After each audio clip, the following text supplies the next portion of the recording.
Salutations chers amis. Aujourd'hui, alors que nous examinons les défis auxquels l'Église adventiste du 7e jour est confrontée, nous allons nous pencher sur la question suivante. Que fait Jésus au ciel en ce moment même? Et nous examinerons le service du sanctuaire et la justification par la foi. Cette conviction biblique est décrite dans la croyance fondamentale numéro 24 des adventistes du 7e jour, intitulée « Le ministère du Christ dans le sanctuaire céleste ». Vous pouvez revoir cette croyance fondamentale en visitant le site indiqué sur votre écran. En examinant cette question, nous devons d'abord nous demander, y a-t-il vraiment un sanctuaire dans le ciel? Eh bien, la réponse est un oui retentissant. Dans Hébreux 8, au verset 2, la Bible nous dit que Jésus accomplit son service dans le sanctuaire, dans le véritable tabernacle, celui qui a été dressé par le Seigneur et non par un être humain. Vous voyez, il y avait aussi un sanctuaire terrestre qui était la copie et l'ombre des réalités célestes.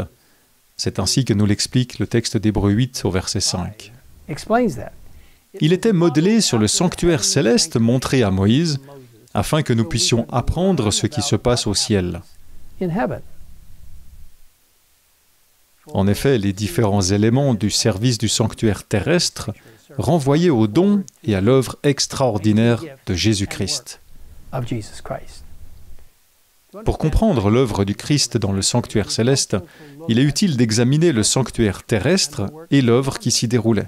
Le sanctuaire terrestre était situé au centre du camp d'Israël, avec une frontière le séparant du reste du camp.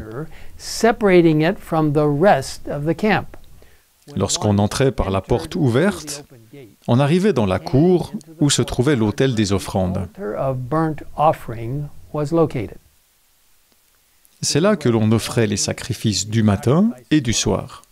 C'était l'endroit où l'on apportait les agneaux pour qu'ils soient sacrifiés pour les péchés.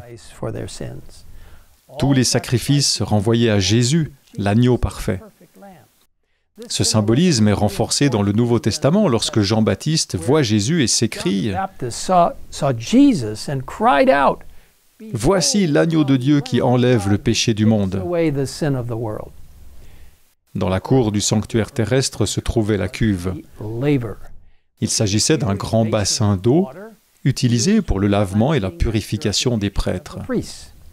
Tout au long de la Bible, l'eau est utilisée comme symbole de vie et de pureté.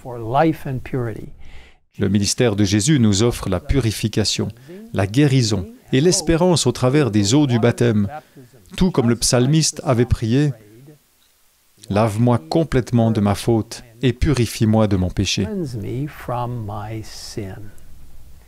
Le sanctuaire terrestre était une structure spéciale en forme de tente avec deux compartiments, le lieu saint et le lieu très saint. Seuls les prêtres pouvaient entrer dans le sanctuaire. À l'intérieur du lieu saint se trouvaient 3 meubles. La table des pains de proposition comportait 2 piles de pain avec 6 pains par pile. Ce pain était changé chaque semaine et symbolisait Jésus, qui est le pain de vie. Aujourd'hui, le Christ nous donne ce pain de la vie à travers sa parole, la Bible. Il a dit « L'homme ne vivra pas de pain seulement, mais de toute parole qui sort de la bouche de Dieu ». Le deuxième meuble était le chandelier d'or. Sur ce chandelier se trouvaient 7 lampes, toujours remplies d'huile pour brûler. Là encore, cela symbolisait Jésus, la lumière du monde. Son ministère nous apporte joie et espérance, et sa lumière brille à travers nous pour éclairer les autres. L'autel des parfums se trouvait près du voile qui séparait le lieu saint du lieu très saint. L'encens brûlait sur cet autel et remplissait le sanctuaire de parfums, représentant les prières du peuple de Dieu. Que ma prière soit devant toi comme de l'encens. De l'autre côté du voile se trouvait la partie la plus sacrée du tabernacle, le lieu très saint.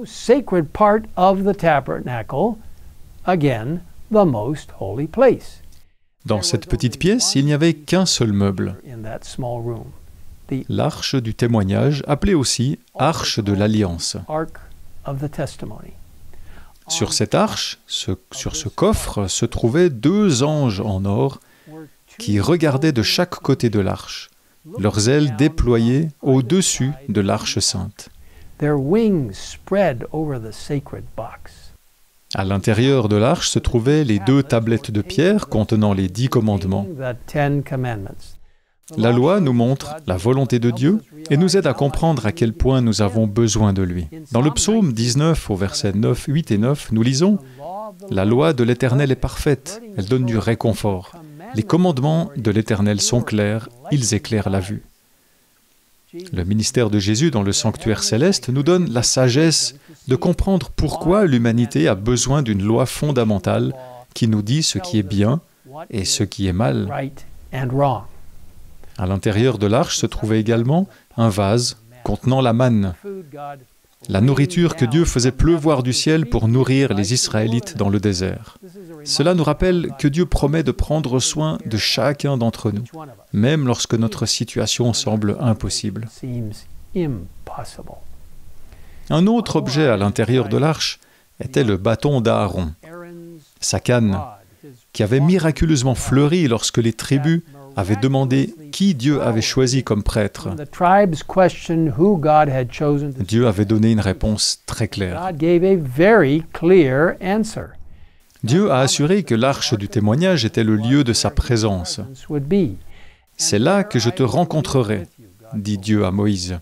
Entre les 2 chérubins placés sur l'arche du témoignage, je te donnerai tous mes ordres pour les Israélites. » Seul le souverain sacrificateur pouvait entrer dans le lieu très saint, en présence de Dieu. Cela avait lieu 1 fois par année, au jour des expiations. Un jour très important et solennel pour faire l'expiation pour le saint sanctuaire. On l'appelait aussi purification du sanctuaire.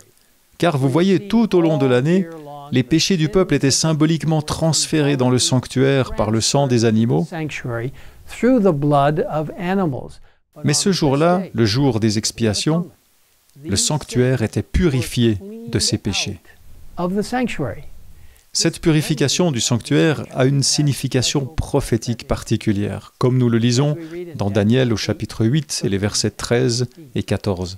« J'ai entendu un saint parler et un autre saint dire à celui qui parlait, « Jusqu'à quand durera cette vision à propos du sacrifice perpétuel et de la transgression dévastatrice? Jusqu'à quand le sanctuaire et l'armée seront-ils livrés au piétinement? » Et il m'a dit, « Encore 2300 soirs et matins, puis le sanctuaire sera purifié. » Ce passage prophétique est plein de sens. Et comme nous le verrons dans la prochaine vidéo, il est directement lié au ministère du Christ aujourd'hui dans le sanctuaire céleste. En conclusion, nous remercions le Seigneur de nous avoir donné une merveilleuse image de son œuvre de rédemption, symbolisée dans le sanctuaire terrestre, et de la réconciliation qui a lieu aujourd'hui grâce à son œuvre dans le sanctuaire céleste.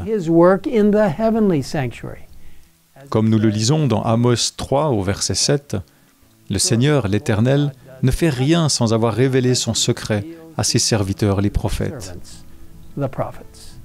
Et maintenant, prions ensemble. Père Céleste, merci de nous révéler avec tant de détails la magnificence de la puissance du Christ dans nos vies. Il est le pain de vie, il est la lumière du monde. Il agit à travers nous en nous purifiant de nos péchés. Et Seigneur, nous te remercions de ce que les prières que nous faisons parviennent dans ce lieu très saint et nous donnent un lien direct avec Dieu par l'intermédiaire de notre souverain sacrificateur Jésus-Christ.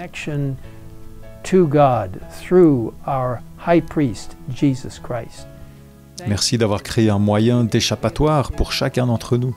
Merci pour le symbolisme du service dans le sanctuaire. Merci d'être à la fois l'agneau parfait immolé, notre souverain sacrificateur et notre juge. Seigneur, nous te sommes si reconnaissants. Merci de nous avoir écoutés. Nous te le demandons au nom de Jésus. Amen. Amen.